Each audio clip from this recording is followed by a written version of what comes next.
Good morning, or good afternoon, wherever you may be, or good evening, or good night. This is Jen at JensArtyInclinations, a place to create, share, and play. Hello everyone.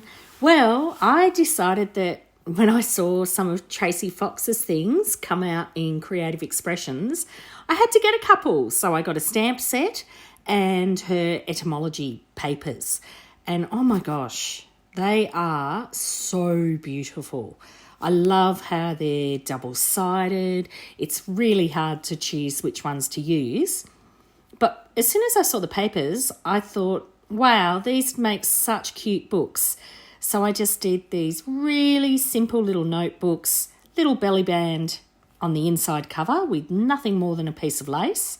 I've sewn around the edges of the cover, and then I've just put some papers inside with a little bit of stamping on the edge because, I wanted to use the stamps too. So look, this is the first one I made, and I, popped it all together. And so I thought, oh, look, I'm going to make a second one and I'll turn on the camera while I'm doing it. So we'll make one together. Now, obviously, don't need Tracy Fox's beautiful papers. You can do this with any papers you have, but it's a super simple project.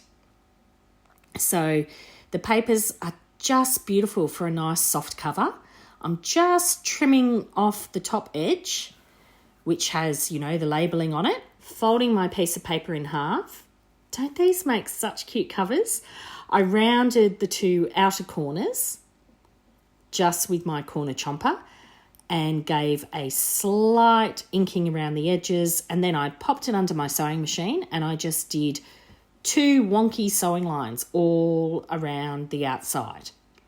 And voila! And when I cut down my papers to go inside, I just did them slightly smaller than the cover that I intended to use. So all of this is kind of just guessing by eye. So then just checking my papers inside, as you can see, they're just slightly shorter than the height. And so then I kind of worked out that, look, they're 8-inch papers. So if I just take them shy, like about 1/4 of an inch off, then, so that's 3 3/4 inches. And then that can be the width of the pages. And they fit in really, really nicely because it just gives you about 1/8 of an inch all around the edge. So if you want to be precise, you can cut that precisely, the top and bottom. I wasn't too precise, but I used my first page as a guide for my next ones.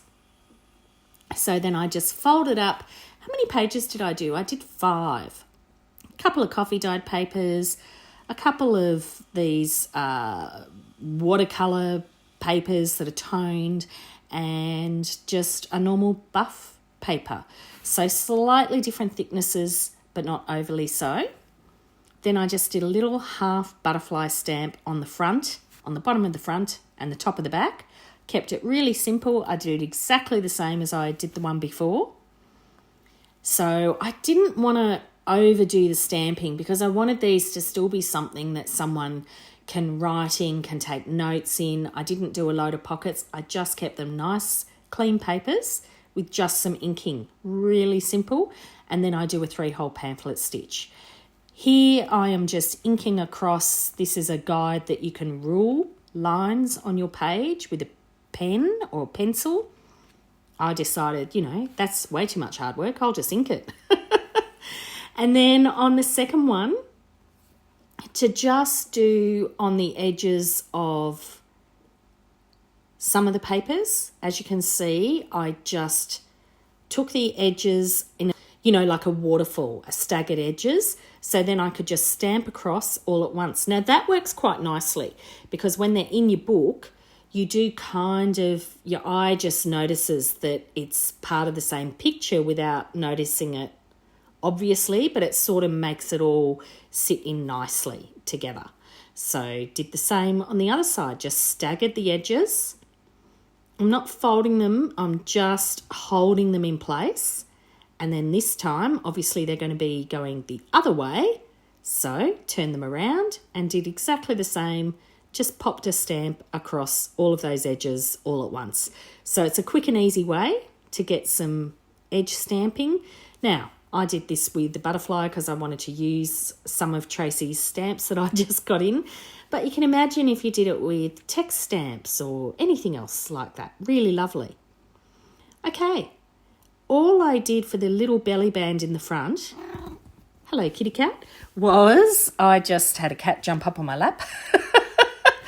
But all I did was just grabbed a piece of lace and put a bit of glue on either side, used a bit of scrap paper just to press it down, and then that just helped me, take off any excess glue. Just used my little bone folder to make sure it was really nicely attached, and then I left that to dry for a moment while I got myself ready with the next piece.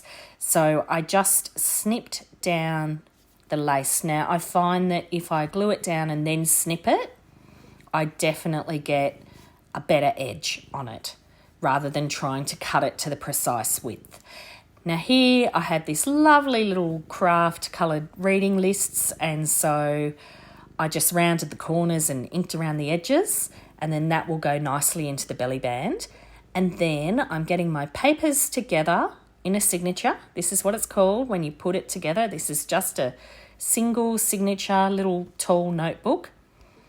And I'm trying to make sure that I'm getting it right in the crease.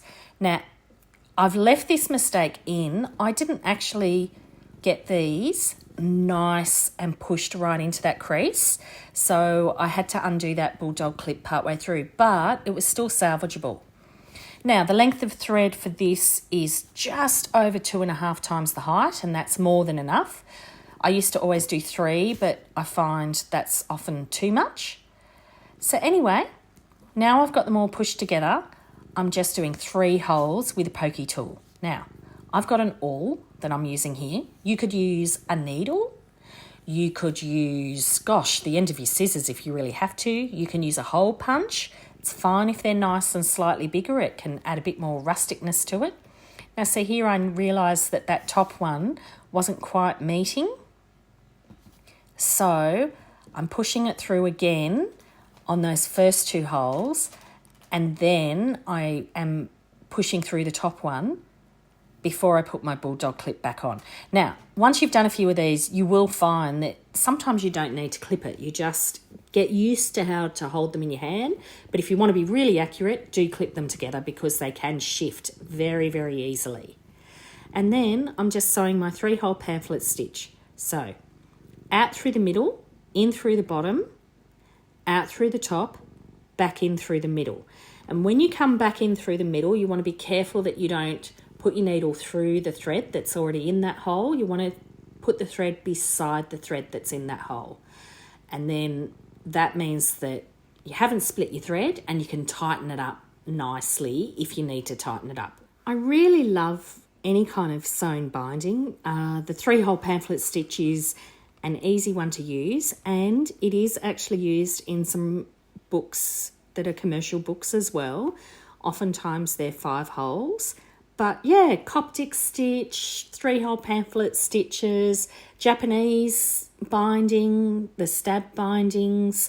I just love all of those because they make even the most rustic little piece that you're doing, they just make it feel finished. It's amazing. And you kind of feel like you've created something real. Now, to finish off, I'm just tightening up my threads, not pulling too tightly, but just making sure that it's nice and firm all around. And then I do a double knot around that single thread that you had before. Now, I love putting charms on the end of my binding string, and I love having them as a nice little surprise inside a book. So I try and choose some nice flat charms, but as this is etymology, I had a little butterfly and a little dragonfly. I thought it worked out perfectly, goes with that nice little theme. So I did the same on the other little book because I had a few duplicates of these same kind of charms. The way that I put them on is I just do an overhand knot to tie them both in, and then I always leave a little bit of length when I'm snipping the thread, but that way I know that they're going to stay nice and secure. So now I'm just reinforcing that fold by burnishing it down and popping my little reading card on the inside cover. That's it. They're so quick, they're so nice and easy, lovely to pop in with a gift. You know, to finish them off, I've just popped my labels on the front. I'll make sure there's a link in the details for how I did up these labels. They're all just hand stamped. And there they are, all done. And we'll just do a little flip through now. These are such a quick and easy little project that you can do with any 8x10 paper or indeed any paper that you have. Give them a go. Take care, and I'll see you all next time.